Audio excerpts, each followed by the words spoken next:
పరిచర్య, వాక్య పరిచర్య, సంఘములో పరిచర్య, వారిని పరిచారకులు అన్నారు. మరి పరిచర్య చేసేవారందరినీ పరిచారకులు అన్నారు.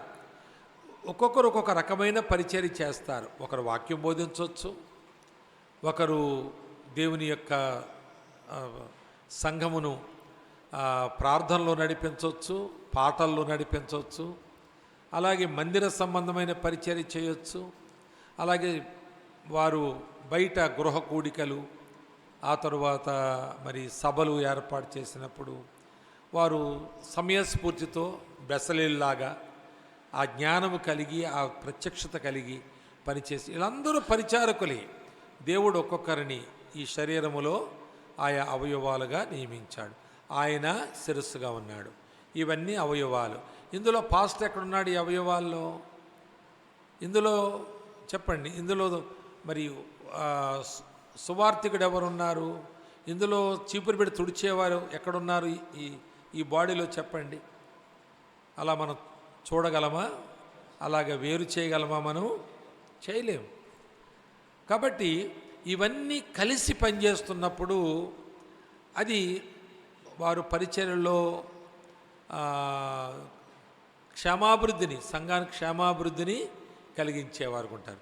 ప్రతి కీలు అది ఒక పని మనం చేస్తుంటే, ఈ చేత్తో ఇది లేపుతుంటే ఈ వేళల్లోంచి, గుత్తిలో నుంచి, మోచేతిలోంచి, భుజంలో నుంచి కనెక్ట్ అయిన కీళ్ళన్నీ పని చేయకపోతే నేను దీన్ని ఇలా పైకి లేపలేను, ఒక బరువు నేను మోయలేను. వేళ్ళు మోస్తున్నాయి అని మనం అనుకుంటున్నాం, కానీ లోపల కీళ్ళన్నీ కలిసి పనిచేస్తున్నాయి. ఇందులో మరి చీపురు పెట్టి తుడిచే పర్లేదు బ్రదర్, కూర్చోండి, ఇంకేమి ఇలాంటి సర్వ్ చేయొద్దు, కూర్చోండి. కాబట్టి మనం చేసే పని ఎంత అలిసిపోయామో అని ఏళ్ళు చెప్తాయి. ఇవి కనిపిస్తాయి మనకు అలిసిపోయినట్లుగా, కానీ ఇవి మొయ్యలేవు అసలు, తెలుసా? ఇవి ఏళ్ళు మొయ్యలేవు. ఒక బకెట్ మొయ్యాలంటే, ఒక బకెట్ నీళ్లు మొయ్యాలంటే ఇవి ఏళ్ళు మొయ్యగలవా? మోయలే. కానీ అవే మోసినట్టుంటాయి, ఇవే మోసినట్టుంటాయి, ఇవే కందిపోయినట్టుంటాయి, ఎర్రగైపోయినట్టుంటాయి, అలిసిపోయినట్టుంటాయి. కానీ ఇవి మొయ్యలేవు, న్యాయంగా ఈ ఏళ్ళు మొయ్యలేవు. ఈ మొయ్యడానికి కారణం ఏంటంటే ఈ గుత్తిలో ఉన్న కీళ్ళు, ఇవన్నీ, ఈ మోచేతులు ఉన్నవి, ఈ భుజములు ఉన్నాయి, ఇవన్నీ సపోర్ట్ చేస్తే ఇవి మోసినాయి అంతే. కనుక మేమే మోసామని ఏళ్ళు చెప్పకూడదు. ఆ విధంగా మనం కలెక్టివ్గా చేసేటువంటి ఈ పనులు చేసే వారందరినీ పరిచారకులు అని చెప్పారు. దీని పాత నిబంధనలో మంచి మాట వాడారు. సంఖ్యాకాండంలో 4వ అధ్యాయంలో మాట వాడారు. అదేంటంటే వినండి, అది పనిచేయు సేన. పనిచేయు సేన అంటే ఈ బాడీ అంతా కూడా ఒక సేనలాగుంది. సేన అంటే గెరాసేన దేశంలో పట్టిన దెయ్యం కాదు, అదొక సైన్యంలాగా, ఒక బెటాలియన్ లాగా. మరి వారు ఒక యుద్ధానికి మరి ఎన్నిక చేయబడి అన్ని ఆయుధాలు, కవచాలు ధరించి సిద్ధంగా ఉన్నటువంటి వారిని సేన అంటారు. మరి అలాగున ఈ బాడీ అంతా కూడా ఒక సేనగా ఉంది. అందులో వాక్య బోధకుడు ఒకడు, కాపరు ఒకడు, ప్రవక్తలు, అపొస్తలులు, ప్రవక్తలు, సువార్థికులు, కాపరులు, ఉపదేశకులు, వీళ్ళంతా ఇందులో ఉన్నారు. ఎవరిందులో ఉన్నారు చెప్పండి? ఎవరెక్కడున్నారు? మార్క్ చేయండి. మీరు చేయగలమా బ్రదర్ గారు? చేయలేము. కనుక ఇందులో అతిశయించడానికి దేనికి అవకాశం ఉంది? నేను మోసాను దాన్ని అని అనడానికి ఇవంటే, సరే ఈసారి మోయి చూద్దామని ఇవన్నీ సహకరించకపోతే వాటి వల్ల అవుతుందా? కదండి. కనుక రోమపత్రికలో కానీ కొరింథీయుల్లో కానీ బాడీని బాగా వర్ణించి సంఘాన్ని పోల్చి చెప్పాడు కదా. కనుక ఇవి నేను మోసాను అని అంటే, మేము మోసాము అని చెప్తున్నారా? సరే ఈసారి మోయిందంటే అవి మొయ్యలేవు, వాటి వల్ల కాదు. కనుక ఎవ్వరూ కూడా మనలో సేవకులు పులిపీటెక్కి పుల్లాగా ప్రవర్తించడం బాలేదు. ఆత్మీయ నాయకుడు ఒకసారి ఒక మాట అన్నాడు. ఆయన కూర్చున్నారు, మేము నలుగురు కూర్చున్నాం ఒక చెట్ల కింద. అయితే మేము మాట్లాడుకుంటుండని విని మేము నలుగురు మాట్లాడుతున్నాం. ఆయన విని అన్నాడు, ఇక మనం రెఫరెన్స్ లేని సంభాషణ ఆపేద్దామన్నాడు ఆయన. మీకు అర్థమైందండి అన్నమాట. రెఫరెన్స్ లేని ఆ సంభాషణ, అసలు ఆ సంభాషణకు రెఫరెన్స్లు ఏమి లేవు కనుక బైబిలు భాష, బైబిలు రెఫరెన్స్లు, బైబిల్లోని సందర్భాలు ఎన్నో ఉన్నాయి మనం మాట్లాడుకునేవి. కానీ ఇలాంటి మాటలు మనం ఆపేద్దామని నవ్వుతూ అనేసిన మాట ఎన్నడూ మర్చిపోలేని మాటగా ముద్రించబడింది. రెఫరెన్సులు లేని సంభాషణ, బైబిలు భాష కాని భాష మన నోట రాకూడదు. అది మనం నేర్చుకోవాలి. మన కోపం వస్తుంది, అయినా బైబిల్ ఎక్కడైనా ఓ మాట వెతుకుని కోప్పడాలి ఆ మాటతోటి. అప్పుడు మనం నేరస్తులు కాము. మరి ఇంకా దుర్భాషలు, మా అబ్బాయిని ఒకసారి నేను విధవా అన్నాను. నేను సేవకు వచ్చిన క్రొత్తలో అప్పుడు ఓ దైవజనుడు ఉన్నాడు, యేసురత్నం గారిని. ఆయన బస్ స్టాండ్కి తీసుకెళ్తున్నాను నేను డ్రాప్ చేయడానికి. బ్రదర్, మీరు ఒక దుర్భాష మీ నోట వచ్చింది బ్రదర్, మన సంభాషణలో మన కూర్చున్న సమయంలో ఆ మాట మీ నోట వచ్చింది అన్నాడు. నా కుమారుణ్ణి విధవా అన్నాను నేను. అది సహజంగా మనం అంటున్న మాట, కోపంతో లేకపోతే పగతో ద్వేషంతో ఆ మాట అనలేదు. వాడేదో పట్టుకొస్తున్నాడు, ఇలాగా సాసర్లో పెట్టుకుని బూంది, కార బూంది, అది మమ్మల్ని చూసేసరికి వాడికి షేక్ అయ్యేసరికి కింద పడ్డాయి. అది ఆ మాటకి నేను అన్నాను అలాగా. తర్వాత ఒకసారి గాడిద అన్నాను. మరి ఇలాంటి మాటలు దిద్దబడ్డాను నేను. అవి బైబిల్ మాటలు కాదు. అది మనం దేవుని సేవకుడు కలిగి ఉండొచ్చు. నోరు, అలాగే చెవులు, అలాగే కళ్ళు, ఇవన్నీ మనం కలిగి ఉండాలి. అప్పుడే దైవజనుడు అనిపించుకుంటాం. అప్పుడే మనం పరిచర్యకు అర్హులమవుతాం. ఆ పరిచర్య ఫలము మనకు బహుమానముగా దేవుడు అనుగ్రహిస్తాడు.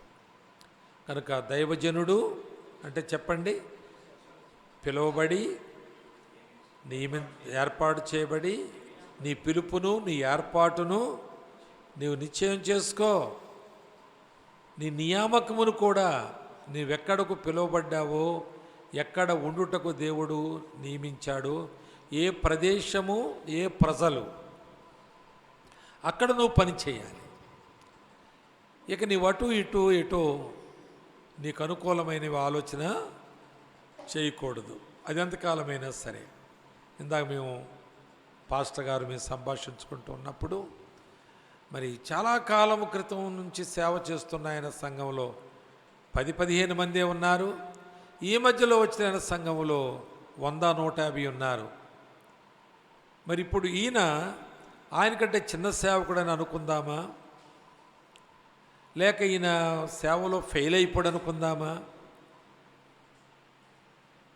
ఈయన సేవ ఫలించలేదనుకుందామా, దేవుడు ఈయన వాడుకోవడం లేదనుకుందామా? అలా కాకపోవచ్చు. ఆయన నిర్దోషి అయితే, దేవుని సేవకుడు నిర్దోషి అయితే, నిస్వార్థపరుడైతే, నిరాడంబరంగా జీవించేవాడైతే, దేవుడు ఆయన వాడుకుంటూ ఉన్నాడు. ఆయనకి ఇవ్వబడినటువంటి సామర్థ్యత అంతే. దాంతో ఆయన అక్కడ పనిచేస్తూ ఉన్నాడు. మరి మరొకరికి ఇంకా ఎక్కువ సామర్థ్యత ఇవ్వబడిందేమో, మరికొన్ని వరాలు ఇవ్వబడ్డాయేమో, వాడబడుతూ ఉన్నాడు. మరి అక్కడ పెరిగింది, సంఘం సంఖ్యాపరంగా పెరిగింది కనుక ఈయన చిన్న సేవకుడు అని పెద్ద సేవకుడు కాదు. ఈయన ఏదన్నా పొరపాట్లో ఉండి సేవ చేయక సోమరి అయి చేయకుండా జరిగితే అలా కావచ్చు. ఆయన ఒకళ్ళ చురుగ్గా పనిచేసి ప్రార్థనాపరుడై, మరి నిస్వార్థపరుడై ఆయన పనిచేసి ఇంకా ఎక్కువ మందిని సంపాదించవచ్చు అని చెబుతూ ఒక మాట మాట్లాడుకున్నాం మేము. కొందరు వారి దేశాన్ని విడిచి, వారి సుఖభోగాలు విడిచి, ఆస్తిపాస్తులు విడిచి, కొన్నిసార్లు కుటుంబాన్ని కూడా అక్కడ విడిచి కొన్ని ఐలాండ్స్కి, దీవులకు వెళ్ళి సేవ చేయడానికి వెళ్ళి కొద్ది కాలం అయిన తర్వాత సిక్కైపోయి చచ్చిపోయారు. అక్కడ ఒక్క ఆత్మ కూడా రక్షించబడ్డట్టు రికార్డులో లేదు వారి సాక్ష్యములో. వారు చనిపోయిన తరువాత మరి ఇంతకు ఆయన ఏమి సేవ చేశాడు అని అడిగితే ఏం చెప్పాలి? చెప్పండి ఎవరైనా. ఆయన ఏమి సేవ చేశాడు? ఏమీ చేయనట్టే కదా. అప్పుడు ఏమో 10 మంది ఉంటే ఆయనకు 100 మంది ఉంటే తేడా లేదో చెప్తున్నాం మనం. మరి ఆయన ఒక్కళ్ళు కూడా లేరు కదా, ఏం సేవ చేశాడు ఆయన? ఒక గోధుమ గింజ వలె ఆయన భూమిలో పడి చచ్చిపోయాడు. అది ఆయన సేవ.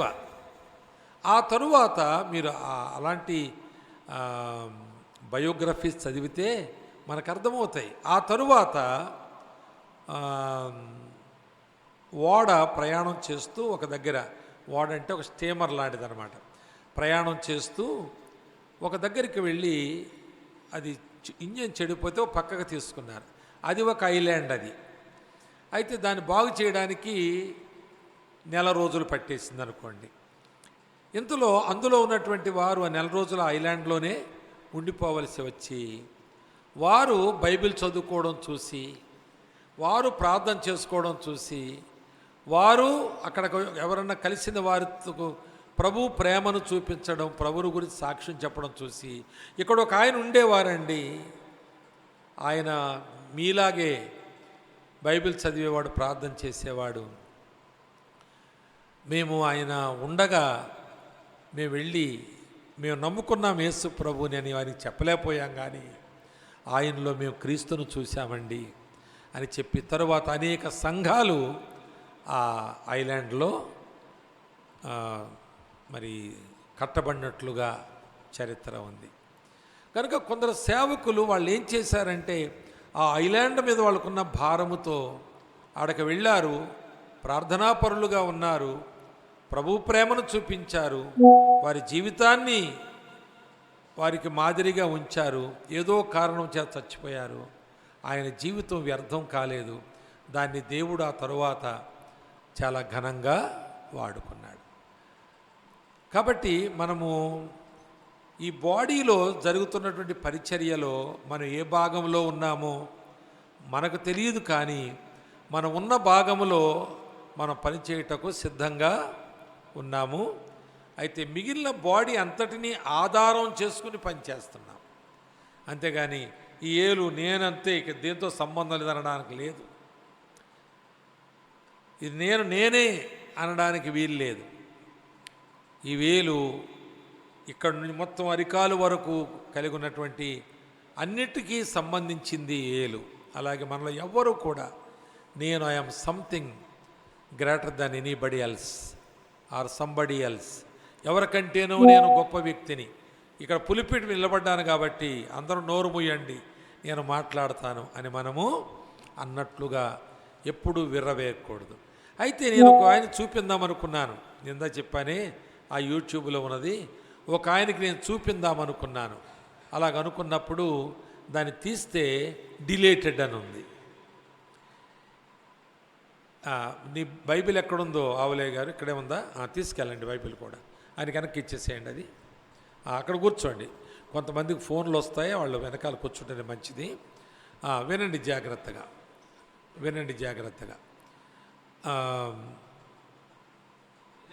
అన్నాడు, పౌలెవడు, అపోల్లో ఎవడు, వీడెవడు, మేము పరిచారకులమే, అంతకు మించి మా గురించి మీరు ఎప్పుడూ ఆలోచించొద్దు. మేము పాస్టర్లమనో బిషప్పులమనో రెవరెండ్లమనో డాక్టరేట్లు ఉన్నాయి మాకను, మీరెప్పుడు మా గురించి ఆలోచించవద్దు. ఏమని ఆలోచించాలి? మా గురించి మీరు పరిచారకులమని ఆలోచించాలి అనే మాట. అంటే ఒకవేళ పాస్టర్ గారు దేవుని మందిరం తుడిచారు, దేవుని మందిరంలో ఏదో కాగితం ముక్క కనబడింది, తీసేశారు. అంటే ఆయన తగ్గిపోయాడా? ఆయన విలువ పోయిందా? ఇంకా ఘనతే వస్తుంది, ఇంకా గొప్పతనం వస్తుంది. మా దగ్గర సభలు జరుగుతుంటాయి. మరి నేను వెళుతుండగా చిన్నపిల్ల సభలంటే దాదాపుగా 25-3000 మంది వరకు వస్తారు. మా సంఘాలే కలుసుకుంటాం. అక్టోబర్ నెలలో మేము ఎప్పుడు కూడా దగ్గర 3000 వస్తుంటారు. అయితే పిల్లలు ఉంటారు కదా, ఏదో తిని పడేస్తారు. నేను వెళుతుండగా కనబడితే నేను దాటిపోను ఎప్పుడు కూడా. అది నా మనస్తత్వం కాదు. నేను వంగి దాన్ని తీసి అలాగే ఎన్నున్నా నా దారిలో ఏరుకుంటూ వెళ్తాను. నేను ఎక్కడ డస్ట్బిన్లో పడేస్తాను. నా విలువేం తగ్గిపోయిందా? నేను తర్వాత స్టేజ్ మీదకి వెళ్ళి నేనేం చెప్తానో అది 2000, 2500, 3 ఎంతమంది ఉండనేయండి, వాళ్ళందరూ శిరస వహిస్తారు. లేచి నిలబడండి అని నేను అన్నప్పుడు ఆ చెత్త ఎరుకునేవాడు చెప్పిన వాడు మేము ఎందుకు వింటామంటారా? అనరు. ఇంకా విశేషం ఏంటంటే మా గ్రౌండ్లో ఎక్కడ చెత్త కనపడదు. మీరెవరైనా ఇన్స్పెక్టర్గా రండి ఎప్పుడైనా మా సభలకి, ఎక్కడ చెత్త కనపడదు. ఎందుకంటే నేను చెత్త ఏరేవాడిని నేను. కాబట్టి మిగిలిన వాళ్ళు ఏమనుకున్నారంటే అన్న చెత్త అలాగ దారిలో వెళ్తుండగా ఏరుకెళితే మనం దాటి ఎలాగెళ్ళగలం? మేము ఫంక్షన్ హాల్లో పెడతాం ఆ మీటింగ్స్. ఆ ఫంక్షన్ హాల్లో ఓనర్సు మేము చూసుకోనక్కర్లేదండి, ఎక్కడ ఏ విధమైన డిస్టర్బెన్స్ ఉండదు. మాకు 2 ఫంక్షన్ హాల్స్ కలిసి ఉంటాయి.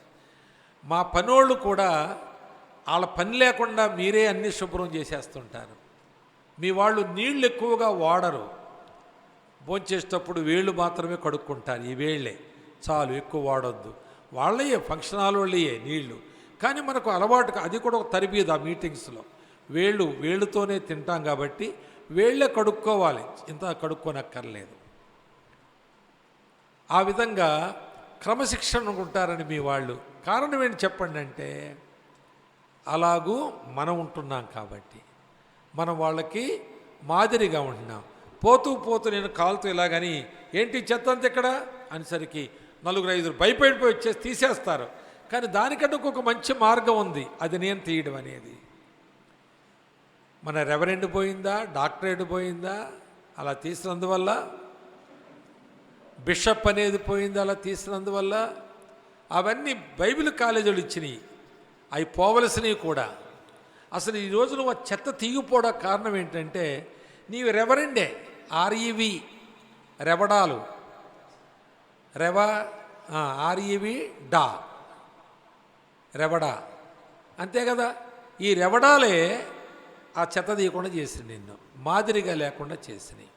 ఇప్పుడు కనుక ఈ అవయవాల్లో శిరస్సు క్రీస్తే ఇక్కడ నువ్వెక్కడ సెట్ అవ్వడానికి వీలు లేదు. శిరస్సును తీసి నిన్ను పెట్టుకోవడానికి పాస్టర్కి నీకు వీలు కాదు. నీవు ఇక్కడ నుండి ఎక్కడో ఉన్నావు అంతే, ఎక్కడో కాలి చివరి ఏలుగా ఉన్నావు ఒకవేళ నువ్వు. కానీ నువ్వు వాక్యం చెప్పొచ్చు అక్కడ. కనుక మనము తగ్గించుకుంటూ వెళ్ళడం అనేది మనం నేర్చుకున్నప్పుడు అట్టడికి వెళతాం. తర్వాత 3వది సాక్షులు అనే మాట. మొదటి దైవజనుడు, 2వది పరిచారకుడు, 3వది సాక్షులు అనేటువంటి మాట. సాక్షులు అంటే మరి ప్రభువైన యేసుక్రీస్తు ఎమ్మాయి మార్గములో నడిచి వెళుతున్నవారు, లూకాసు వార్త 24వ అధ్యాయం వినండి, మీకు తెలిసిన విషయాలే.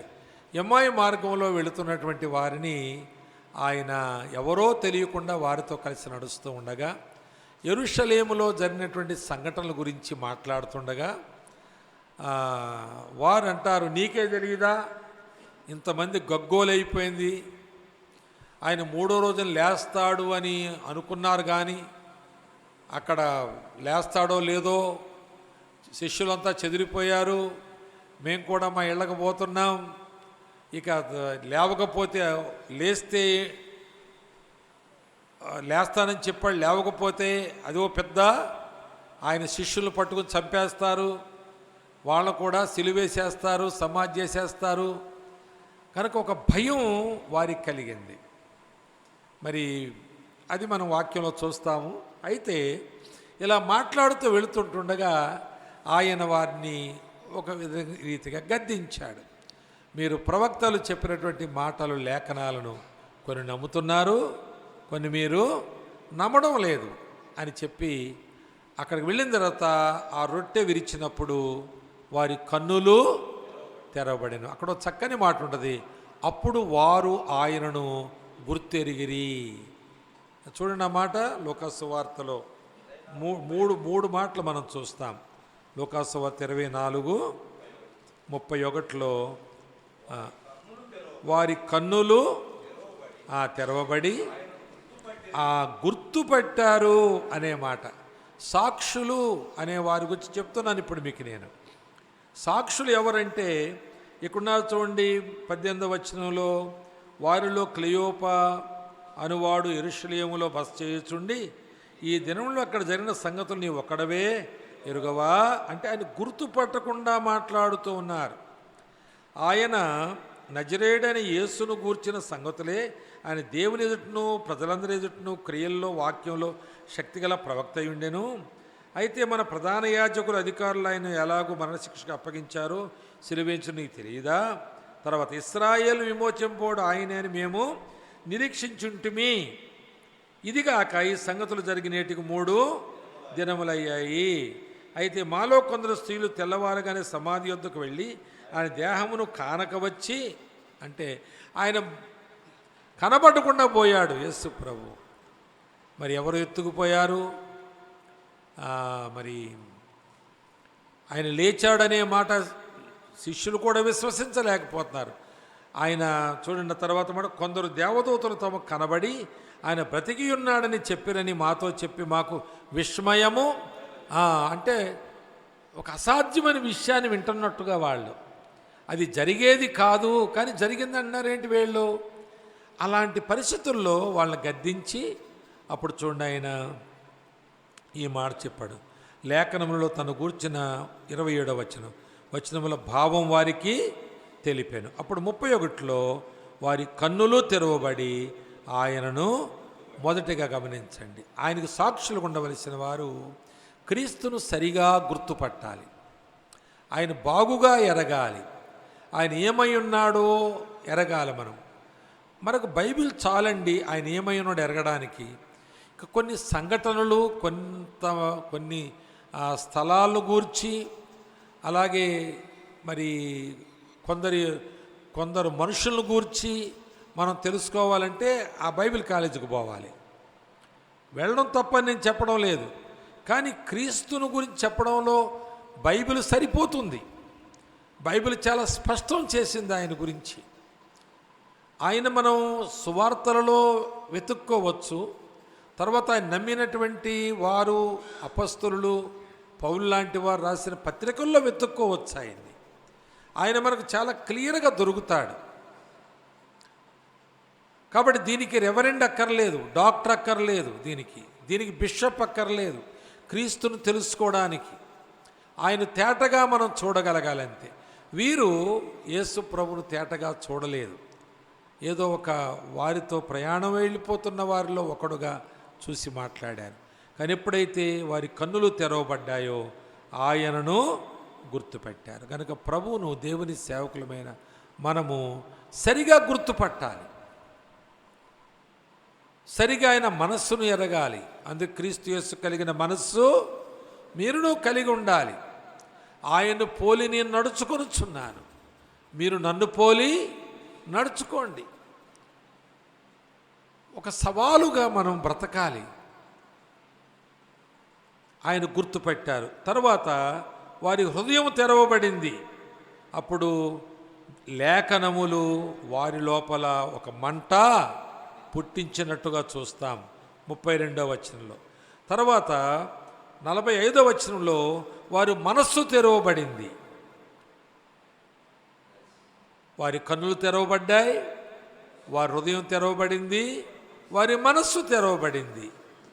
కన్ను తెరబడ్డప్పుడు ఆయన గుర్తుపట్టారు, హృదయం తెరబడ్డప్పుడు దేవుని వాక్యపు లేఖనాలు వారిలో మంట పుట్టించినాయి. ఆ తరువాత వారి మనస్సు తెరవబడినప్పుడు ఆయనకు సాక్షులుగా ఉండడానికి సమర్పించుకున్నారు. ఆ మాట మనం చూస్తే 47 యెరూషలేము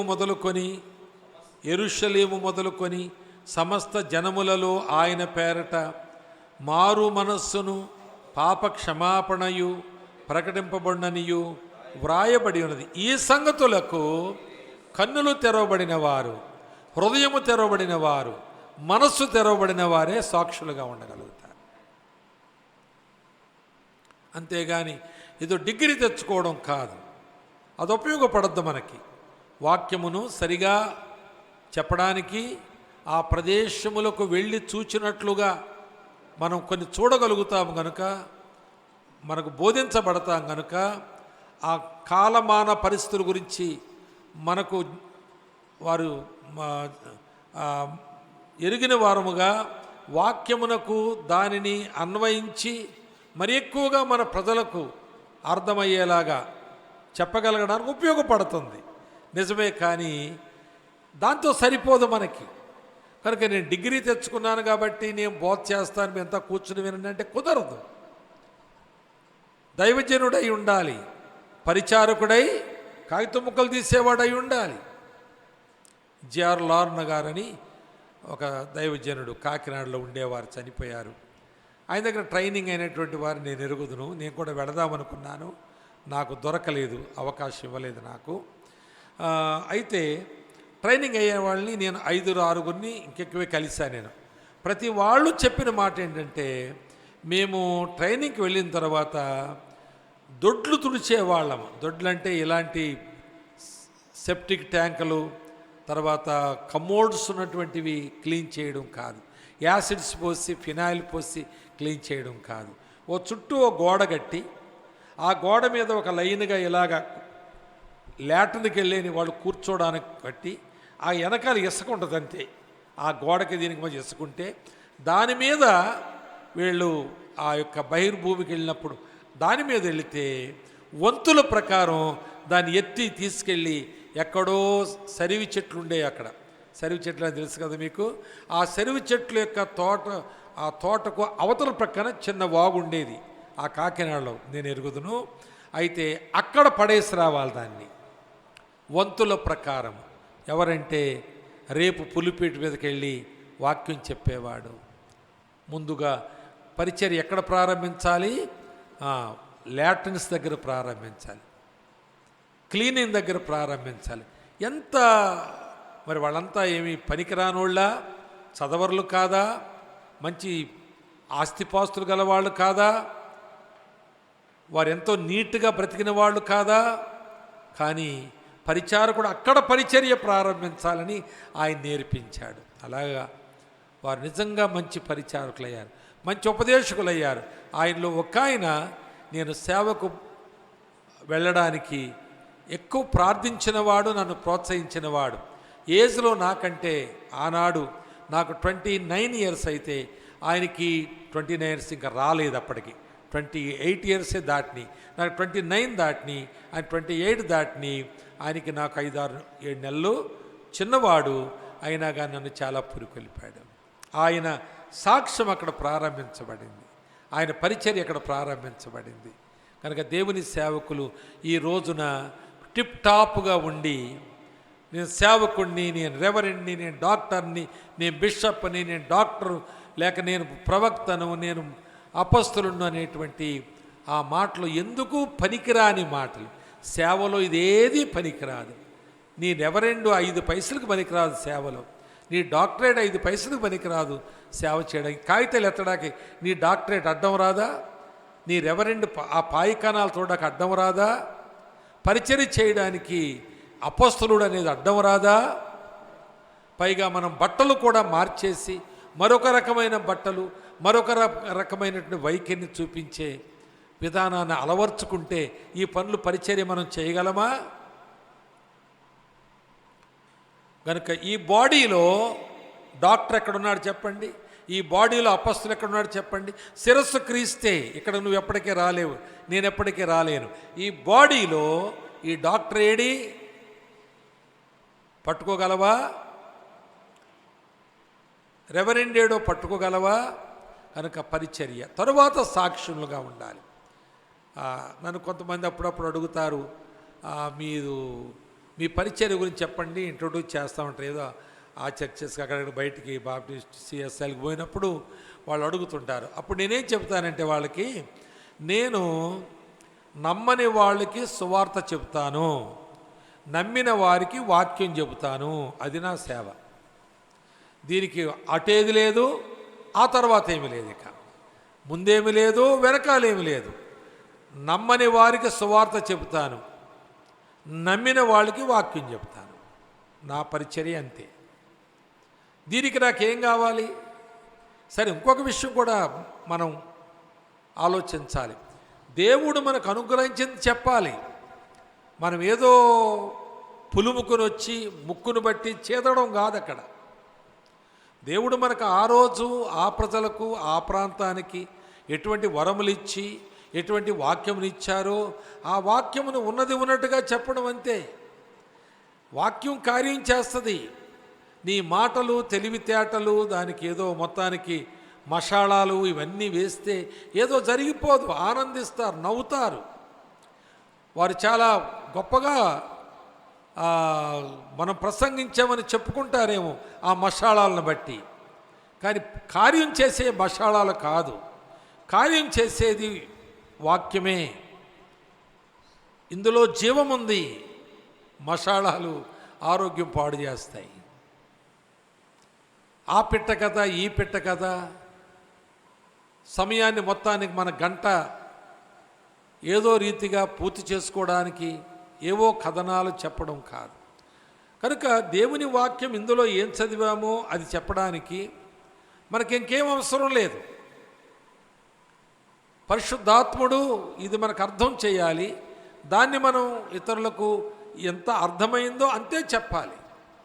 అంతకంటే ఎక్కువ చెప్పవలసి వస్తే మీకు ఒక మాట చెప్తాను, మంచి ఉదాహరణ చెప్తాను. అదేంటంటే, అంతియొకయకు బర్నబాను పంపించింది సంఘం. ఆయన మంచోడు, చాలా మంచోడు, సజ్జనుడు, సత్పురుషుడు, తర్వాత సమర్పణ గలవాడు, ఆత్మల సంపాదన వరము గలవాడు. కాబట్టి మన 11వ అధ్యాయం అపొస్తలుల కార్యంలో చూస్తాం. మనం అంతియొకయకు పంపించారు. పంపిస్తే అక్కడున్న వాళ్ళందరినీ ఒక వారం 10 రోజులు బాగా పరీక్షగా చూశాడు. వారికి పరిచర్య, వాక్యముతో పరిచర్య చేస్తున్నాడు. ఆత్మ సంబంధమైన సంగతులు తన జీవితంలోంచి తన సాక్షులోంచి చెబుతూ ఉన్నాడు. వాళ్ళంతా వింటూ ఉన్నారు. అప్పుడు ఆయనకు ఒకటి అర్థమైంది. ఏమనంటే, ఇక్కడ పౌలైతే ఇంకా బాగుంటాడని అర్థమైంది. పౌలు తార్సు వెళ్ళిపోయాడు. ఒకవేళ ఇక్కడ ఒక మాట నేను బ్రాకెట్లో పెట్టుకోండి ఈ మాటను. ఒకవేళ బర్నబా రోజు వెళ్ళకపోతే అసలు పౌలు తర్వాత మనకు కనబడకపోనేమో. ఆ అంతియొకయకు ఆయన తీసుకొచ్చి ఆయనతో చెబుతున్నాడు, ఇక్కడ గ్రీస్ దేశస్తులు ఉన్నారు, వారు చాలా జ్ఞానవంతులు, సైంటిఫిక్ నాలెడ్జ్ ఉంటుంది వాళ్ళకి, విద్యలో చాలా అధికులు. అన్న మీరు మాట్లాడాలి, మీరు వారితో వాళ్ళ ప్రశ్నలు వేస్తారు, వాటికి మీరు సమాధానాలు చెప్పాలి. ఈ 10 రోజుల్లో ఏం చూశానంటే, కొంచెం వారికి వాక్య వివరణ ఉండాలని చూశాను. అన్న మీరు రావాలి. కనుక అలాగూ మనకు అవసరమైన వారిని మనం రప్పించుకుంటాం. వారి ద్వారా మనము ఆ ప్రజలకు ఏం కావాలో అందించాలని ప్రార్థిస్తాము, ఆశిస్తాము. అది అందించబడుతుంది. అప్పుడు ఏం రాస్తుందంటే, అక్కడ వారిద్దరూ కలిసి 1 సంవత్సర కాలము వారికి దేవుని వాక్యమును బోధించిరి. ఆ 11వ అధ్యాయం 26వ వచనంలో ఉంటుందంటే, అప్పుడు అంతియొకయలో మొట్టమొదటిగా శిష్యులు క్రైస్తవులు అనబడిరి. శిష్యులు క్రైస్తవులు అనబడిరి. ముందు క్రైస్తవులు తర్వాత శిష్యులు కాదు, ముందు శిష్యులు తర్వాత క్రైస్తవులు. చార్లెస్ స్పర్జన్ గారు తెగేసి ఒక మాట చెప్పాడు, శిష్యుడు కాని వాడు ఎవడో క్రైస్తవుడు కాడని. శిష్యుడు కానివాడు క్రైస్తవుడే కాడు. అవును, నిజమే. యేసు ప్రభు కూడా చెప్పాడు, మీరు సర్వ సృష్టికి వెళ్ళి సువార్త ప్రకటించండి, అనేకులను శిష్యులుగా చేయండి. బైబిల్లో క్రైస్తవులు అనే మాట 3 సార్లే ఉంటుంది, కానీ శిష్యులు అనే మాట 243 సార్లు ఉంటుంది. క్రైస్తవుడు అనేది 3 సార్లే. దాన్ని మనం శిరోధారంగా చేసుకుని ఊరేగకూడదు. శిష్యులనే మాట బైబిలు మాట, క్రైస్తవులు అన్న మాట బయటోళ్ళ మాట, బైబిల్ మాట కాదది. బైబిల్లో ఉంది కానీ బయటోళ్ళ మాట అది. ఇది బైబిల్లో ఉన్న వాళ్ళు ఎవరు దేవుడు అనలేదు, అపస్తులు అనలేదు, సంఘ పెద్దలు అనలేదు, ఆది సంఘాలు అనలేదు, ఎవరు అనలేదు ఆ మాట, బయటోళ్ళే అన్నారు ఆ మాట. కానీ బైబిల్లో ఉంది, రికార్డ్ చేయబడింది, కానీ అది బైబిల్ మాట కాదు. శిష్యులు అనేది బైబిల్ మాట, పరిశుద్ధులు అనేది బైబిల్ మాట, సహోదరులు అనేది బైబిల్ మాట. కానీ క్రైస్తవులు అనే దాన్నే మనం ప్రాముఖ్యంగా పెట్టుకుంటున్నాం. తర్వాత చాలాసార్లు క్రైస్తవులు అంటే వాళ్ళు విశ్వాసులేనా అంటున్నాం. అంటే ముందు క్రైస్తవులు తర్వాత విశ్వాసులు కాదు, ముందు విశ్వాసులు తర్వాత క్రైస్తవులు. వారు విశ్వాసం ఉంచి రక్షించబడ్డారు. వారు క్రీస్తునందు విశ్వాసం ఉంచి రక్షించబడ్డారు కనుక క్రీస్తు వారయ్యారు. క్రైస్తవులంటే క్రీస్తు వారు. ఇది చాలా పెద్ద మీనింగ్ ఏమీ లేదు, దానికి పెద్ద వేదాంతం ఏమీ లేదు. క్రైస్తవులంటే క్రీస్తు వారు. Christians are nothing but the people who belongs to Christ. యేసు క్రీస్తుకు చెందినవారు, దట్స్ ఆల్, అంతే. పులుస్టా పెట్టేయాలి అక్కడ. కనుక అంతియొక్కయలో మొట్టమొదటిగా శిష్యులను క్రైస్తవులు అన్నవాళ్ళు ఎవరంటే యూదులు అన్నారు, అంతియొక్కయ పట్టణస్థులు అన్నారు. ఎందుకన్నారు ఆ మాట అంటే వెక్కిరించడాకన్నారు, గణపరచడాకనలేదు ఆ మాట. హేళన చేస్తున్నారు, హేళనకరమైన మాటగా వాడారు దాన్ని. కనుక ప్రియులారా, ఈ మాట మనం బాగా గమనిద్దాము. మనము రక్షించబడని వారికి మనము సువార్త చెప్పాలి. రక్షించబడిన వారికి ఇందులో ఇప్పుడు చెప్పండి, వీళ్ళకి ఏం డిగ్రీ ఇద్దాం మనం? వీళ్ళకేం డిగ్రీ ఇద్దాం? ఒక ఆయన సీనియర్ పాస్టర్ అని కార్డులో చూశాను నేను, సీనియర్ పాస్టర్ అని వేశాడు ఆయన, హైదరాబాద్లో కార్డు ఇచ్చాడు. ఏంటో సీనియర్ పాస్టర్, కొంచెం పరిచయస్తుడే కాబట్టి చదువుగా అడిగాను, ఏంటి బ్రదర్ సీనియర్ పాస్టర్ అని వేశారంటే, అంటే మన కింద చాలామంది ఉంటారు కదా బ్రదర్ అన్నాడు. అప్పుడు నేను అన్నాను, వాళ్ళు ఏం చేస్తారు మీరేం చేస్తారన్నాను. వాళ్ళింట్లోనే సాధారణంగా పిలిచి గౌరవనీయం కూర్చోబెడితే నేను ఆయన గాలి తీస్తున్నాను. నేను వాళ్ళు ఏం చేస్తారు మీరేం చేస్తారు, ఏం చెప్తలేదు ఈయన. అంటే మన కింద ఉంటారు బ్రదర్, అదే కింద ఉన్న వాళ్ళు ఏం చేస్తారు, పైన ఉన్న నువ్వేం చేస్తావు? ఆలోచించవలసిన మాటనా కాదా ఇది? గ్రహించవలసిన మాట కాదా? ఇప్పుడు విజిటింగ్ కార్డు మార్చుకోవలసిన మాట కాదా ఇది? నీకు ఎందుకు అవన్నీ? నీ విజిటింగ్ కార్డు, నేను ఒకసారి అమెరికా వెళ్ళవలసి వచ్చింది, వీసా వచ్చింది, నాకు అంతా హోటల్ అన్నీ ఏర్పాటు చేశారు వాళ్ళే, మనోళ్ళే, తెలుగు క్రైస్తవులే.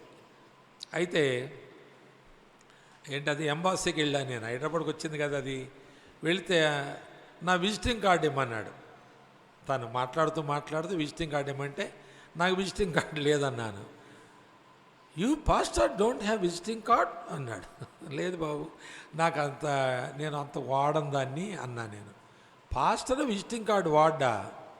క్యాన్సిల్ చేశాడు నన్ను, వీసా ఇవ్వలేదు, బట్టి విజిటింగ్ కార్డు కొరకే, ఏమి లేదు, క్యాన్సిల్ అయింది, వెళ్ళలేదు, నేను అమెరికా వెళ్ళలేదు. అంటే విషయం ఏంటంటే, విజిటింగ్ తప్పేం కాదు, విజిటింగ్ కార్డు చేసుకోవడం తప్పు అని అనట్లేదు.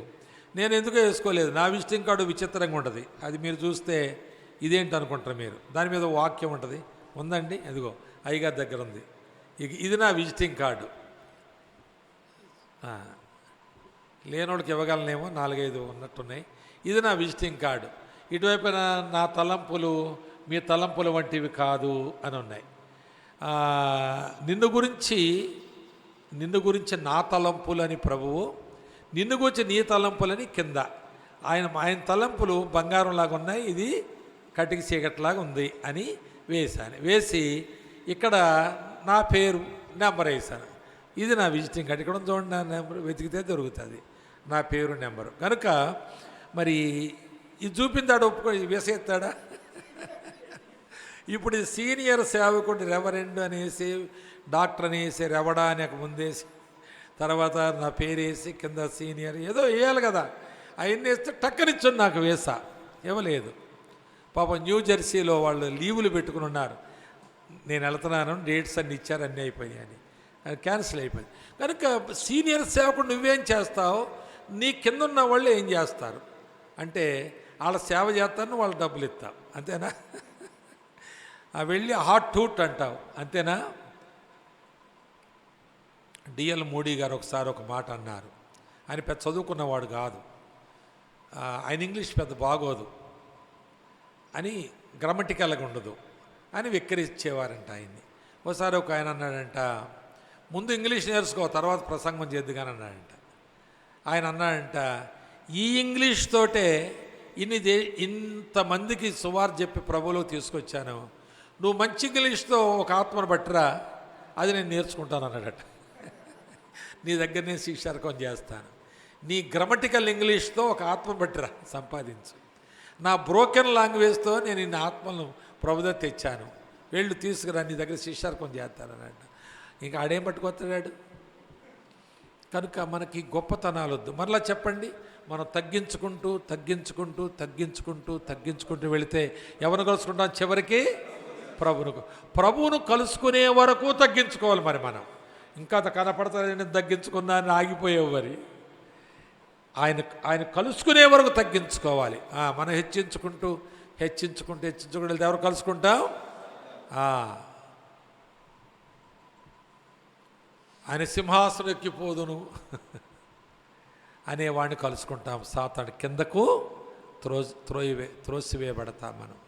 కాబట్టి సాక్షులముగా ఉండుట అనేది ముఖ్యం. కనుక ఇప్పుడు ఇక్కడ హెబ్రీ పత్రిక 12:1 ఇంత గొప్ప, మీకు జ్ఞాపకుండా ఒక మాట చెప్తాను. ఇక్కడ హెబ్రీ పత్రికలో 2 గొప్ప మాటలు ఉంటాయి. 2 గొప్ప మాటలు. ఒకటి గొప్ప రక్షణ, 2 గొప్ప సాక్ష్యం. గొప్ప రక్షణ, గొప్ప సాక్ష్యం. నీది గొప్ప రక్షణ అయితే నువ్వు గొప్ప సాక్షిగా ఉండాలంతే, ఇంకే మాట మాట్లాడడానికి లేదు. ఈ బాడీలో నువ్వు ఎక్కడున్నావు గుర్తుపట్టు. ఈ బాడీలో నేను ఎక్కడున్నాను నేను గుర్తుపట్టగలనా? తప్పు అవుతుంది అది.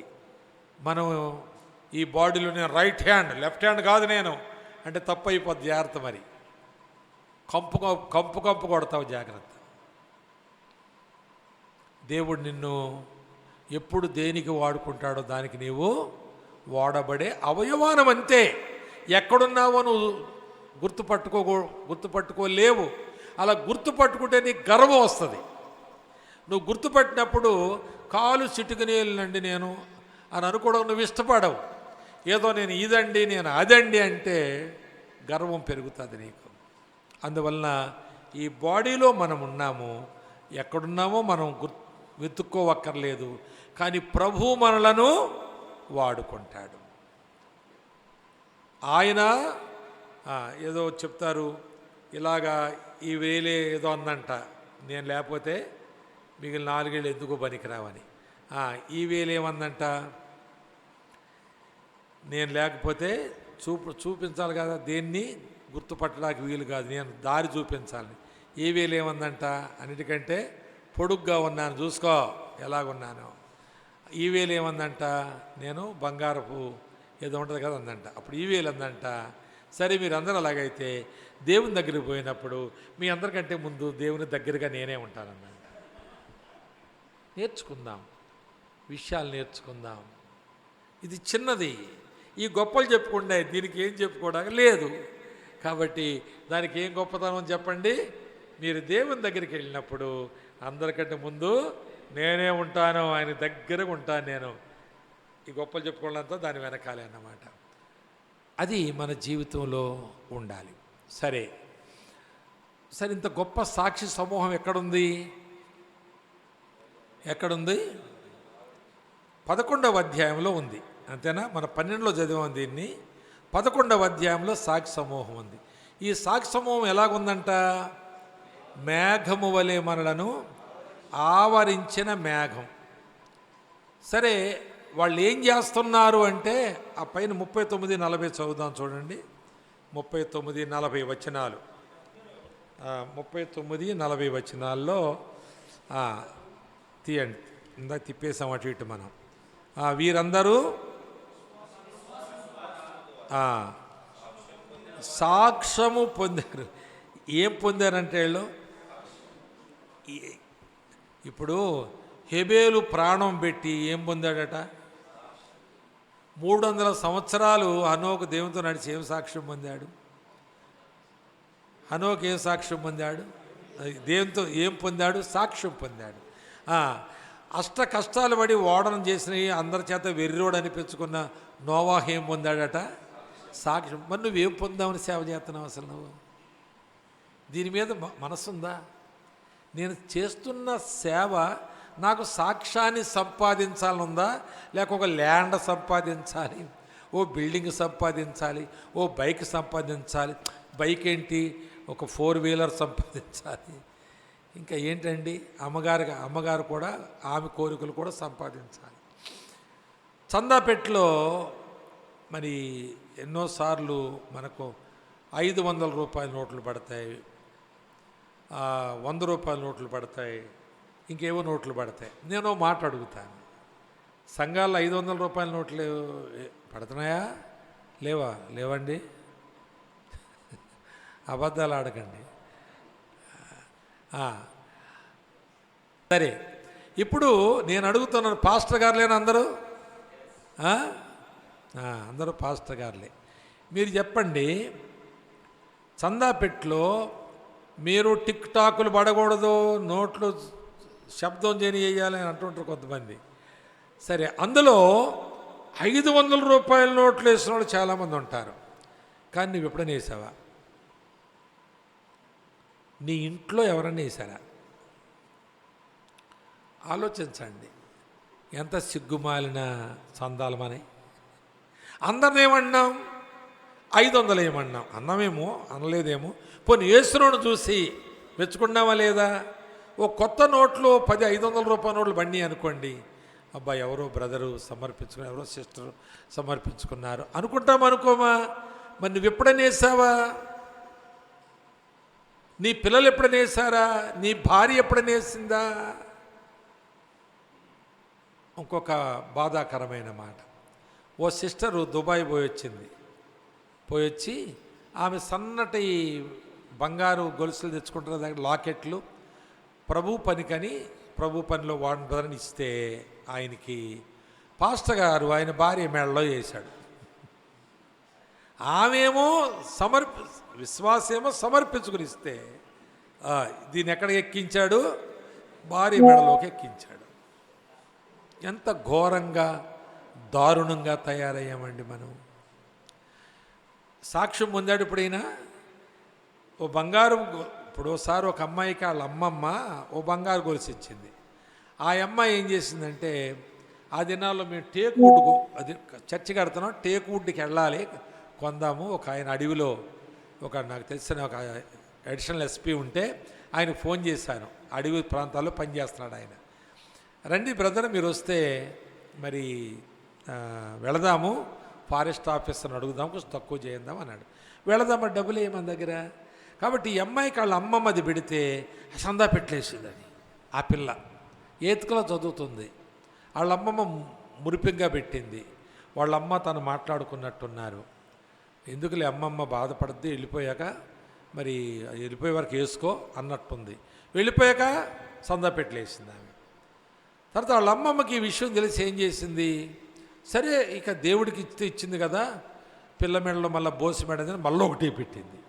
మళ్ళీ ఒకటి పెడితే ఆ ఉన్న రోజులు తర్వాత మళ్ళీ సందా పెట్టలేసింది. అది నేను ఈ 2 పట్టుకుని ఆయన దగ్గరికి వెళ్ళాను. ఈ 2 గొలుసులు దొరికినాయి కదా నాకు, పట్టున ఆయనకి వెళ్ళాను. ఆ టేక్ వుడ్ ఆయన చాలా టేక్ వుడ్ ఇస్తే ఈ 7,000 రూపాయలు కట్టారు ఆ రోజుల్లో. కానీ టేక్ వుడ్ తెచ్చి మేము వాడుకోగా మిగిలింది 5,400కి అమ్మాం. అర్థమైందా మీకు? అంత చౌకబారుగా ఆ ఆఫీసర్ గారిని బట్టి మాకు ఇచ్చారు. ప్రియులారా వినండి, మనము నిజముగా సాక్ష్యం పొందాలి. డబ్బు కాదు, బంగారం కాదు, బంగ్లాలు కాదు, స్థలాలు కాదు, వెహికల్స్ కాదు, సాక్ష్యం పోతుంది ఇక్కడ. వీళ్ళంతా ఇంత ప్రాణత్యాగాలు చేసి ఏం పొందారట? ఆ మాట గమనించండి. వీరందరూ విశ్వాసము ద్వారా సాక్ష్యం పొందారు. సాక్ష్యం పొందారట. ప్రభు దగ్గరికి వెళ్ళిపోయారు. వెళ్ళిపోయాక బహుమానం ఇస్తాడేమని చూశారట.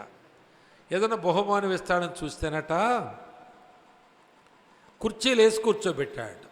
వరుసగా కూర్చోబెట్టాడు. కూర్చున్నారు.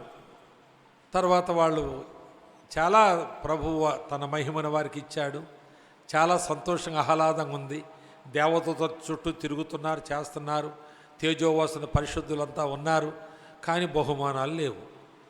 ఎందుకు లేవు బహుమానాలంటే వాళ్ళకు ఒక సీక్రెట్ బయటపడిందంట. ఏంటంటే మనము లేకుండా బహుమాన ప్రదానం అక్కడ ప్రారంభం కాదట. ఎవరు లేకుండా? మనము లేకుండా ప్రారంభం కాదంట అక్కడ బహుమానాలు. ఏంటి మాకేమి ఇస్తలేదంటే ఏదోతో చెవులో వదినట్టుంది. లేదు లేదు, వాళ్ళు వచ్చే వరకు మీకు ఏమి ఇవ్వడం అయినా వాళ్ళు వచ్చాక అక్కడ మాట చూడండి. మనము లేకుండా సంపూర్ణులు కాకుండా నిమిత్తము దేవుడు మనకు మరి శ్రేష్టమైన దానిని, అంటే అబ్రాహాముకి ఇచ్చేదానికంటే పెద్ద బహుమానం మన కొరకు సిద్ధపరిచాడట. అబ్రాహాముని మనం చాలా గొప్పడు అంటాం కదా. మోషే ఉన్నారు కదా, మోషే కంటే గొప్ప బహుమానం శ్రేష్టమైంది మన కొరకు ఆయన సిద్ధపరిచాడంట. వాళ్ళు వచ్చాక బహుమానం ఇస్తారంటే ఆ బహుమానాలు వాళ్ళకిచ్చేవి మనంత గొప్పవి కాదట. వాళ్ళు పాపం ఈ సీక్రెట్ ఎప్పుడైతే లీక్ అయిందో వాళ్ళు ఏం చేశారంటే వాళ్ళు మన మీద పడ్డారు. వచ్చి ఎలా పడ్డారు? మేఘము వలె మన మీద పడ్డారంట. మన మీద పడి, ఒరే బాబో పని చేయండిరా, మీరు రావాలరా, త్వరగా సాక్ష్యం సంపాదించుకోండిరా బాబో, సాక్షి సంపాదించుకోండిరా. ఏంటి అలా సేవ చేస్తున్నారు? మేము అలా చేయలేదురా, అన్నీ వదులుకొని చేస్తామురా. ఏంట్రా మీరు అన్నీ పోగేసుకుంటున్నారేంట్రా? వాళ్ళు మేఘమూలే ఆవరించి సౌండ్స్ చేస్తున్నారు. వాళ్ళు సౌండ్లు చేస్తున్నారు. వాళ్ళు మనం ఎందుకు తలెత్తుకుంటా, ఎందుకు చెవులు ఎత్తుకుంటాం? అటువైపు పెట్టుకోం. అది కావాలి, ఇది కావాలి, సాక్ష్యం పోతే పోయింది కానీ అది కావాలి, ఎలాగైనా సరే అది సంపాదించుకోవాలి అనేటువంటి మాట ఎంత బాధాకరమైన విషయం. మొన్న ఒక ఆయన చెప్తున్నాడు, ఆయన కారులో వాళ్ళ సేవకుల కొడుకు పిలిచాడు. వెళ్ళాను ఆడికి.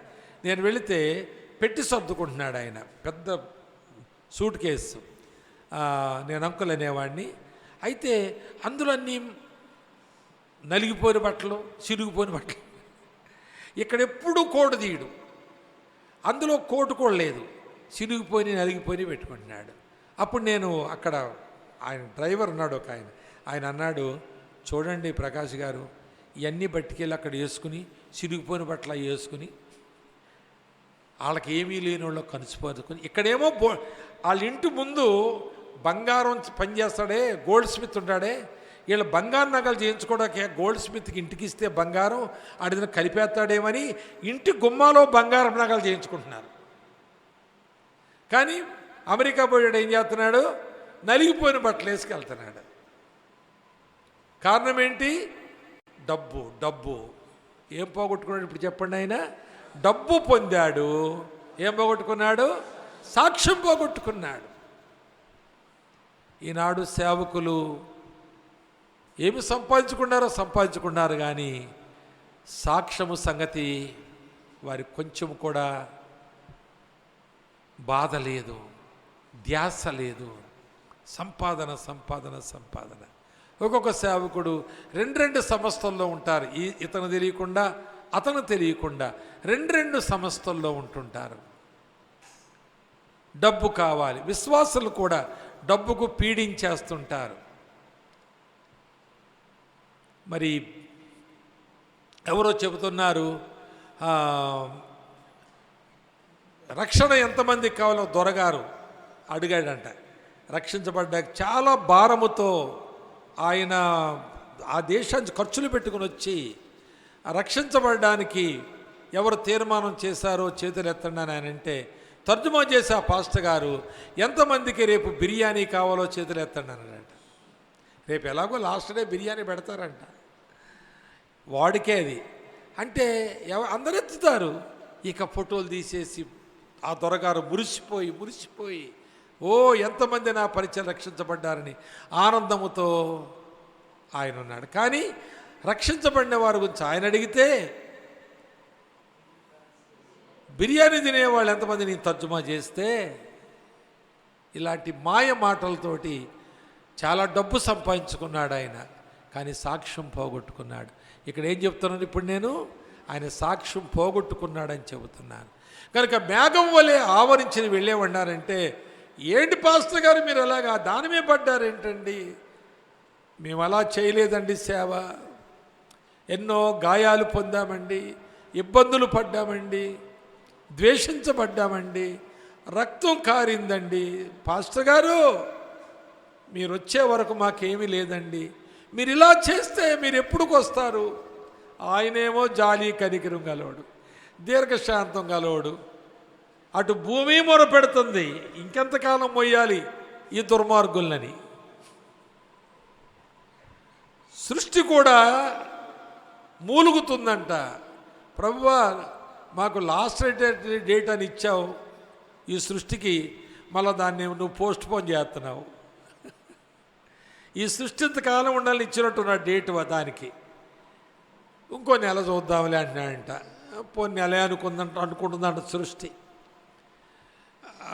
ఇంకా మనం ఇంకా చూస్తున్నాడు, మనం ఇంకా సాక్ష్యాన్ని సంపాదించుకుంటే డబ్బు సంపాదిస్తున్నాం, చర్చలు సంపాదిస్తున్నాం, సెంట్రల్ ఏసీలు పెట్టుకుంటున్నాం, ప్రజల్ని పోగు చేస్తున్నాం,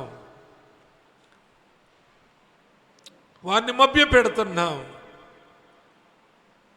రకరకాలుగా మనం ఈ లోకంలో అభివృద్ధి చెందడా చూస్తున్నాం. మన పిల్లలు ఉన్నతమైన చదువులు చదువుకోవాలనుకుంటున్నాం, ఎక్కడెక్కడికో పోవాలనుకుంటున్నాం. ఎల్ఎల్బిలో చేర్చాడు వాళ్ళ అబ్బాయిని పాస్టర్ గారు. నేను అన్నాను, అందులోకి ఎందుకు మీరు చేర్చారండి? ఎల్ఎల్బి అంటే లాయర్ కదా, ప్లేడర్ కదా అంటే, వాడికి బాగా కొంచెం ఎల్ఎల్బి అంటే ఇంట్రెస్ట్ అండి, వాడు బాగా ఇప్పటికే వాదోపవాదాలు లాజిక్లు మాట్లాడతాడండి అన్నాడు. మరి ఇది మనకి ఎందుకు పనికొస్తుందండి అన్నాను. ఆడు ఏం చదివినా చివరికి సేవే అట. ఏంటంటే మరలా ఆడు ఏం చదివినా చివరికి సేవే. ఒక ఆయన ఉన్నాడు, కుర్రోడు, ఇంజనీరింగ్ చేశాడు. తర్వాత అన్నాడు, డాడీ నీకంటే వెనకాల వచ్చిన వాళ్ళంతా ఫార్వర్డ్ అయిపోతున్నారు, నువ్వు నన్ను చదివించడాకే కింద మీద పడ్డావు. ఆయన చూడు వాళ్ళ పిల్లలు ఎలా చదువుతున్నారు, అప్పుడే ఎంఎస్ చేయడానికి ఆస్ట్రేలియా వెళ్ళిపోయారు. ఏం డాడీ అని, నువ్వు నాకు డెస్క్టాప్ కంప్యూటర్ కొని, నువ్వు ఒక కంప్యూటర్ సంపాదించాడు, దాంట్లో దొరలను వెతుకుతున్నాడు అతను. రోజు పని ఏంటంటే దొరలను ఎతకడమే, వాళ్ళ డాడీ ధనవంతుడు చేయడానికి. ఇంకీడేం సేవ చేస్తాడు చెప్పండి? వాళ్ళ డాడీని ధనవంతుడు చేయాలని చూస్తున్నాడు. ఇంకా వీడేం చేస్తాడంటే దొరల డబ్బు సంపాదిస్తాడు, దొరలు రప్పిస్తాడు, సభలు పెడతాడు, మాయ మాటలు మాట్లాడతాడు. కనుక దేవుని సేవకుడువైన నీవు ఏం చేస్తున్నావు? నా కొడుకుని మోరియా దేశం తీసుకెళ్ళి నరికేయమంటే నేను తీసుకెళ్ళలేదా? ఏంటి కొడుకుని అలాగా బూట్లేసి, కోట్లేసి, సూట్లేసి, వాడిని బాగా బలిసేలాగా భోజనాలు పెట్టి, వాడికి నువ్వు ఫీజులు కట్టి, పాస్ చేయించడానికి నానా పాట్లు పడి, తర్వాత అమెరికా పంపించడానికి ఏవో చేసి, ఏంటి నా కొడుకుని మోరియాగా ఉండమే తీసుకెళ్ళాను నరికేయడానికి? చూడయ్యా, కనీసం నేను ఎవడిని నాలాగా నీ కొడుకుని చేయమని దేవుడు చెప్పలేదు కదా, ఒక సేవకుడుగా చేయమన్నాడు కదా, ఒక ఆత్మీయుడిగా చూడాలని నీకు లేదా? ఎంతకాలము మీరు ఇంకా ఇలాంటి పనులు చేస్తారు? ఆయన రాడు, మీరు చేయరు, మాకు బహుమానం దొరకదు. అది మేఘం వలె ఆవరించి వారు మనలను దిద్దుతున్నారు, ప్రోత్సహిస్తున్నారు. ఇక్కడ మోషే మనల్ని దిద్దాలంటే ఐగుప్తు ధనము నాకు అక్కర్లేదు,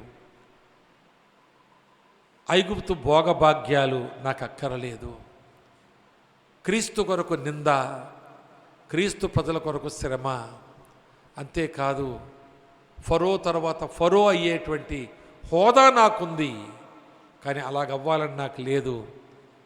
నేను పరలోకములో దొరికే బహుమానం కొరకే నేను ఎదురు చూస్తున్నాను అన్న మోషే మనకి చెప్పాలంటే ఏం పాఠాలు చెప్తాడండి? దేని కొరకు వెతుకుతున్నాం? మోషే దేన్ని పెంటగా ఎంచుకున్నాడో దాన్ని మనం బంగారంలాగా భావిస్తున్నాం. అది కావాలని పోతున్నాం, దాని వెనకాల పడి పరుగులు పెడుతున్నాం. తన చేతిలో ఉన్నదాన్ని వదిలేస్తే ఆ వదిలేసిన పెంటనాయనంటే పెంటను పోగు చేసుకోవడానికి 2 చేతులు పట్టుకుని వెళుతున్నాం మనం. కాబట్టి మేఘము వలె వారు ఆవరించి మనకు బుద్ధి చెబుతున్నారు, లేక మనం దిద్దుతున్నారు, మనల్ని ప్రోత్సహిస్తున్నారు. మీరు లేకుండా మాకు బహుమానం లేదు. కానీ ఇక్కడ వింటున్నాం, పరలోకంలో వింటున్నాం మీ గురించి, మా వినికిడిలో మేము ఇంత చేసినా మాకంటే పెద్ద బహుమానం మీకేనంట. కానీ మీరు ఇలా చేస్తే ఎలాగా? కాబట్టి ప్రియులారా, ఆ గొప్ప సాక్షి సమూహం మేఘం వల్లే మనలను ఆవరించింది. ఈ రోజు నుండి ఆ మేఘం మనల్ని ఒత్తిడి చేయాలి. ఆ మేఘంలోని స్వరం మనం వినాలి. ఆ మేఘము మనలను వారికంటే మించిన గొప్ప బహుమానం పొందడానికి మన సిద్ధపరుస్తున్నారు వాళ్ళు. మనం బహుమానమును పొందే వారంగా పరుగు పెట్టాలి. ఇందులో ఉన్నటువంటి 16 మంది ఉంటారు. ఇందులో 11వ అధ్యాయంలో 16 మంది ఉంటారు. అందులో 14 మంది మగోళ్ళు ఉంటారు, 2 ఆడోళ్ళు ఉంటారు. అంటే శారా తర్వాత రాహాబులు ఉంటారు. మనం వీళ్ళల్లో ఎవరో ఒకళ్ళు పట్టుకుని బ్రతికితే చాలు, మనము గొప్ప బహుమానం పొందుతాం. ఎవరో ఒకరిని, వీళ్ళందరినీ విశ్వాస విజయ వీరులుగా దేవుడు ఎంచాడు కనుక. గతంలోసారి చెప్పాను, పరలోకంలో బైబిల్ ఉండదు, కానీ హెబ్రీ పత్రిక 11వ అధ్యాయం ఉంటుంది. బైబిల్లో 11వ అధ్యాయం 40 వచనాలే ఉన్నాయి, కానీ పరలోకములో 11వ అధ్యాయానికి ఎన్నో వేల లక్షల వచనాలు ఉంటాయి. అందులో ఎక్కడో నీ పేరు ఉండాలి, ఎక్కడో నా పేరు ఉండాలి. ఎక్కడా నీ పేరు నా పేరు కనబడకపోతే, నేను ఒకసారి సేవకుల కొడుకులు ఈ మాట చెబుతున్నాను, మనం సంఘాన్ని తీసుకుని పరలోకపు గవిని యొద్దకు వెళతాం. అక్కడ ప్రభు ఉంటాడు. ప్రభువా, ఇదిగో ఈ ఇస్రాయేలు, ఇదిగో యోహాను గారు, ఇదిగో మరియమ్మ గారు, ఇదిగో ఈ సిస్టర్, అదిగో ఆ ఫ్యామిలీ చాలా నాకు సహకరించారు, సమర్పణ గలవారు, విశ్వాసములో ఎంతో స్థిరులుగా బలమైన వారుగా ఉండి ఇతరులకు మాదిరిగా ఉన్నారు.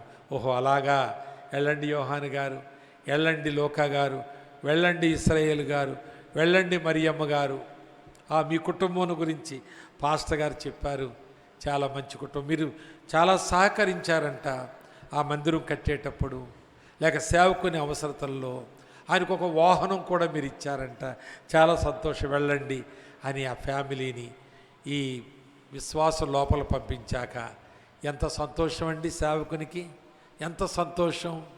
ఆ సేవకుడు వెళ్ళబోతుంటే, మీరు ఆగండి పాస్టర్ గారు, మీతో కొంచెం మాట్లాడాలి తర్వాత.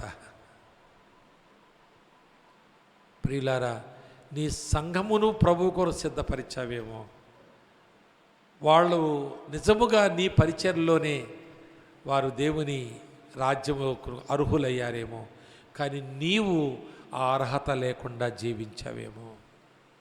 పౌలు ఈ మాట అందుకే అన్నాడేమో, నేను బోధించి నేను భ్రష్టుణ్ణి అయిపోతానేమని.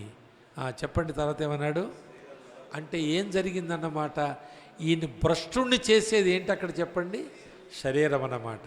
కనుక సేవకుల శరీర జీవితం, శరీరములో వారు ఆశించేవి, శరీరం యొక్క కోరికలు తీర్చేవి, దేవుని కొరకేసిన డబ్బును, వారి సొంత శరీర కోరికలు, ఆశలు, ఆశయాలు, వారి కళ్ళను నెరవేర్చుకోవడానికి, తీర్చుకోవడానికి వాటిని వాడితే వారు భ్రష్టులు అవుతారు.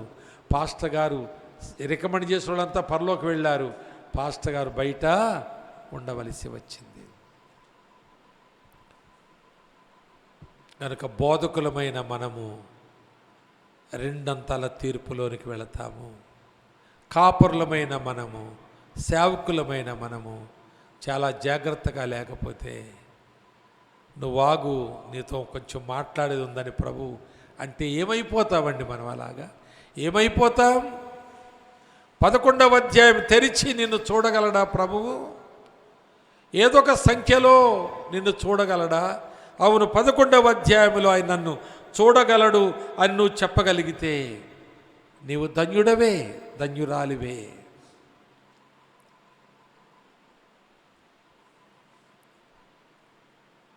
హెబేలు, హనోకు, నోవాహు, అబ్రహాము, ఇంకా ఒకవేళ మనము ఇస్సాకు, యాకోబు, యోసేపు, మోషే,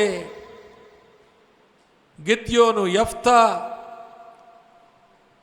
సమూయేలు, దానియేలు, సంసోను, బారాకు, తేడా లేదా వీళ్ళకి? ఏమండి, అబ్రహామును సంసోన్ను మనం తూకం లేస్తే ఎవరు బాగా దూగుతారు? ఎంత బరువుగా ఎవరుంటారు? ఆయన సంసోన్ తేలిపోడ పైకి, అవి మన లెక్కలు. కానీ దేవుని లెక్క ఏంటంటే అబ్రహాము, సంసోను ఒకే రీతిలో, ఒకే జాబితాలో నమోదు చేయబడ్డారు. హల్లెలూయా అంటారు ఇప్పుడన్నా? ఓసారి అనండి, హల్లెలూయా. అసలు సంసోను ఒక ప్యాన్లో ఉంటాడు, తక్కిడేనా, త్రాసులో ఒక ప్యాన్లో ఉంటాడు. అవతల ప్యాన్లో ఎవరైనా ఉన్నారని చూస్తే ఎవరుంటారు? అబ్రహాము ఉంటాడు. తికమకైపోతాడు సంసోను, తికమకైపోతాడు. చిన్నపాటి విశ్వాసాన్ని అబ్రహాము విశ్వాసముతో సమానంగా దేవుడు పోల్చి ఆ లిస్టులో సంసోను చేర్చాడండి. దానికి కారణం ఏంటంటే విశ్వాస విజయ వీరుల్లోకి సంసోను, అబ్రహాము లేక మోషే, యోసేపు లేక నోవాహు ఒకే తీరులో కనబడరు. కానీ ఎవరి మేరకు వారికి, ఆయన ఇచ్చిన కృప మేరకు వారిని ఆయన ఈ లిస్టులోకి తీసుకొచ్చాడు. కనుక నీకు ఇచ్చిన కృపను బట్టి ఈ లిస్టులోకి నువ్వు వస్తావు. ఏదో ఒక నెంబర్లో నీ పేరు కనబడాలి. చాలా పెద్ద పెద్ద జడలు సంసోని, ఎవరు ఆయన్ని లొంగ తీసుకోలేకపోయారు, అందరిని చంపిపడేశాడు. అంతే, గాడిద దవడ ఎముక పట్టుకుంటాడు, ఆ గుమ్మాలు తలుపులు గవిని తెరిచేసి దాంతో చంపేస్తాడు. రకరకాలుగా చంపేశాడు ప్రజలను పట్టుకుని ఆయన. కానీ ఆయనే బందీ అయిపోయాడు. ఎందుకు చెప్పండి? ఇదంతా గొరిగేశారు కాబట్టి. ఇక్కడ మాట చెబుతుంటాను నేను, సంసోను వెంట్రుకల్లో బలముంది, ఆయన కళ్ళల్లో బలహీనత ఉంది. చూసిన కాడెల్లా ఒక ఆమెను చూసేవాడు, కావాలనుకునేవాడు. వెంట్రుకల్లో బలముంది, కళ్ళల్లో సేవకులం, మనకు ఎందులోనో బలం ఉంది, కానీ ఎందులోనో బలహీనత కూడా ఉంది. దాన్ని నలుగొట్టుకోవాలి. పౌలు చెప్పిన మాట అదే, దాన్ని నలుగొట్టాలి అని చెప్పాడు. లేకపోతే తర్వాత మాట్లాడతాను నీతో ఉండంటాడు ప్రభు వాళ్ళంతా వెళ్ళిపోయారు. నీవు వెళ్దుగానిలే మాట్లాడాలి నీతోటి. ఏమైపోతాం మనం? ఆ లిస్టులో మనం కనబడకపోతే ఆందోళన చెందుతాం. ఆ రోజు మన అబ్రహాముతో వేస్తే తేలిపోతాం పైకి. మనం ఇంత వెంట్రుకు మొలిసింది ఆయనకి, సంసోనికి ఎంత మొలిసింది? ఇంత ఎలాగనుకుంటే గరుగ్గా ఉందంట. ప్రభువా, ఈ దాగోను గుడిని పడగొట్టడానికి ఇది ఈ వెంట్రుక నూగు ఏమిటి దాన్ని ఏమంటారు, గరుకు జడలు లేవు, ఆయనకి జడలు లేవు, చిన్న వెంట్రుక వచ్చింది. ఇలాగ నువ్వు తడుముకున్నాడు. వెంట్రుక వచ్చిందంటే చాలు ప్రభువా, నువ్వు నా ఎడల దయ విస్తరింపచేసి మరలా వెంట్రుకలు ఇవ్వడం ప్రారంభించావు. నేను పోగొట్టుకున్నాను కానీ నువ్వు నన్ను వదులుకోలేదు. చిన్నగా మొలిచింది, చాలు ఈ 2 స్తంభాలను పడగొట్టగలను అనుకునే విశ్వాసం అండి ఆయన విశ్వాసం. బలముగా ఆయన వాటిని విరగ్గొట్టాడు. జీవిత కాలంలో చంపిన సంఖ్య కంటే ఆ రోజు చచ్చిన వారి సంఖ్య అది. జడల విశ్వాసం ద్వారా అబ్రహాముతో సమానం కాలేదు. చిన్న ఏమంటారండి, మోటికలు అంటారు వీటిని, చిన్న విశ్వాసము అంతే ఆయనతో సమానం చేసింది. ఎంత గొప్ప ఛాన్స్ కొట్టేశాడు ఆయన. సంసోను ఇక్కడికి వస్తాడని మనం అనుకుంటామా? వచ్చినందుకు మనకేమైనా సంతోషమా? వీడెందుకు వచ్చాడు ఇక్కడ కనిపిస్తుంది మనకి. ఈ లిస్టులోకి ఎందుకు వచ్చాడు? మిస్ప్రింట్ అయ్యాడా వీడు? పొరపాటున ఇంకో పేరు రాయిపోయి ఈ పేరు పడిందా ఇక్కడ? ఇంగ్లీష్లో చూద్దాం ఉండు.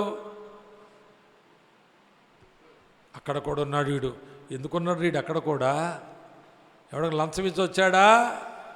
ఎవరు రికమెండేషన్ చేశారా? లేదు.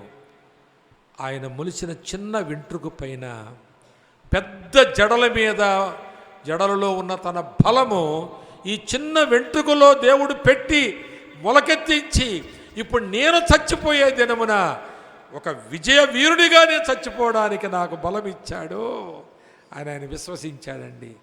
అందుకే అక్కడికి వచ్చాడు ఆయన. చాలదా? మరి మనం ఏమి సంపాదించుకుంటున్నాం? సాక్ష్యము సంపాదించుకుందాం. ప్రియులారా, మనము సాక్ష్యము లేకుండా ఎవరిని రక్షణలోనికి నడిపించలేం. మనలో సాక్ష్యము లేకుండా ఎవరి రక్షణలోనికి నడిపించలేం. మన సాక్ష్యములో నుండి వారికి సువార్త అందిస్తే 2 జరుగుతాయి అక్కడ. ఒకటి, నీవు సజీవ సాక్షిగా సువార్తకు జీవాన్ని పోస్తావు. నీ సాక్ష్యము ఎప్పుడూ ఫ్రెష్గా ఉంటుంది, తాజాగా ఉంటుంది. మన సాక్ష్యం ఎప్పుడో 20 ఏళ్ల క్రితం ఎక్కడో ఏదో వాక్యం ఎవరో చెప్పారు, ఎక్కడో బాప్తిసం తీసుకున్నట్టుగా ఉండదు. అది ఈరోజే మనం రక్షించబడిన ఉజ్జీవం మనలోనికి వస్తుంది, తాజాగా ఉంటుంది. గరం జిలేబీలాగా మన సాక్ష్యం ఉంటుంది. మన సాక్ష్యం ఎప్పుడూ పాతబడదు. కనుక మన సాక్ష్యములో నుండి మనం సువార్త అందించాలి. ఈ రోజున వీళ్ళంతా మనకు చెప్పేది ఏంటంటే, ఏమండి వీళ్ళు యోవేలు, ఆయన ఏమండి మొదటివాడు యోవేలే కదా, కయ్యను హెబేలు నాలాగా చావండి అంటున్నాడు. ఎవరినన్నా అన్నాడా? హనోకు నాలాగా 300 సంవత్సరాలు నడవండి అన్నాడా? నోవాహు నాలాగా మీరు అష్టకష్టాలు పడి ఓడను తయారు చేయమన్నాడా? అబ్రహాము తల్లిదండ్రులు విడిచిపెట్టేసి దేశం విడిచిపెట్టి పోతేనే నా లిస్టులోకి వస్తారన్నాడా? ఇంత చిన్న వెంట్రుకను నమ్మితే ఆయన లిస్టులోకి వచ్చేసారండి. వాళ్ళు ఏమంటున్నారంటే, అదంతా అక్కర్లేదు బాబు, మీకు ఇచ్చిన సేవను బాగా చేయండి అయ్యా, అదంతా మాలాగా మీరు అంత కష్టాలు పడక్కర్లేదు, మీ కొడుకునే మోరియా కొండ మీదకి వెళ్ళి బలిపీఠం కట్టి కట్టెత్తక్కర్లేదు, మీరు మీకు ఏం చేయక్కర్లేదయ్యా, మీకు ఇచ్చిన సేవను నిస్వార్థంగా చేయండి అయ్యా, నిర్దోషంగా బ్రతకండి అయ్యా. ఒక ఆయన చెప్తున్నాడు, ప్రభు నన్ను దర్శించుకొని నడిపించారు అని ఒక ఆవిడ వచ్చిందంటే అక్కడకు సేవ చేయడానికి. కొద్ది కాలం చాలామంది సుమారు చెప్పింది, ప్రార్థన చేసింది, అట్లా ఇట్లా అంతా చేసింది, కొంతమంది నమ్ముకున్నారు, చర్చడం మొదలెట్టినాడులో ఒకటి తీసుకుపోయిందంట.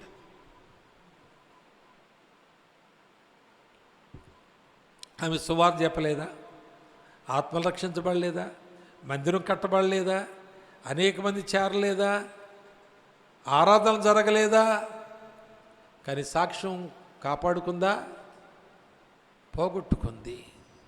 సాక్ష్యము మీ కొడుకుని ఇవ్వక్కర్లేదు, కానీ మీకు ఇచ్చిన సేవలో సాక్ష్యం సంపాదించుకోండి. మీ సాక్షుల సువార్త చెప్పండి, వారిలో మీ జీవాన్ని పోయండి. కనుక ఇంత గొప్ప రక్షణను పొందుంటే నిజంగా ఎంతో గొప్ప సాక్షిగా బ్రతుకుతావు. అంతే, ఇక మధ్యలో ఇది లేదు అది లేదు, ఆ తర్వాత ఏమక్కర్లేదు. ఇంకా నువ్వు సాక్షిగా బ్రతకడమే నీ బాధ్యత. సేవకునికి ఉన్నటువంటి ప్రాముఖ్యమైన లక్షణము, బాధ్యత, నీవు సాక్షిగా బ్రతకడమే. సాక్ష్యము సంపాదించుకోవాలి, సాక్ష్యము అందించాలి. సాక్షి సమూహములో మనం చేరి ఆ 11వ అధ్యాయం పొడిగించబడినప్పుడు మనది ఏదో నెంబర్లో మన పేరు ఉండాలి. ప్రార్థన చేసుకుందాం. తల్లి వంచండి.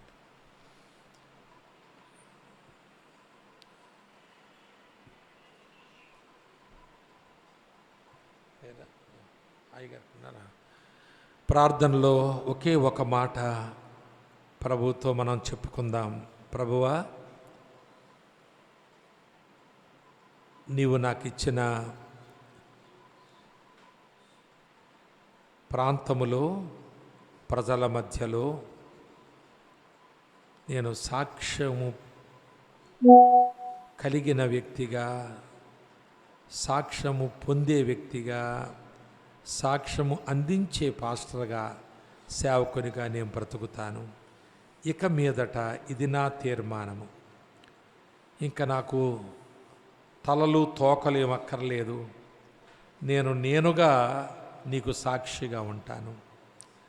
నేను పొందిన రక్షణ గొప్ప రక్షణ పొందాను నేను, కానీ గొప్ప సాక్షిగా బ్రతుకుతాను అనే తీర్మానం చేయుటకు ప్రతి వారికి కృపనివ్వండి. నువ్వు కోరేది అంతే, మేము కలిగి ఉండవలసింది అంతే. మాకు శ్రేష్టమైన బహుమానం దానికే సిద్ధపరిచావు. కాబట్టి సాక్ష్యము సంపాదించుకున్న మా పితరుల వలె మించిన సాక్ష్యం మేము కలిగి సాగిపోటకు సహాయం చేయి. క్రీస్తు ప్రభు ద్వారా ప్రార్థించున్నాము తండ్రి. ఆమేన్, ఆమేన్.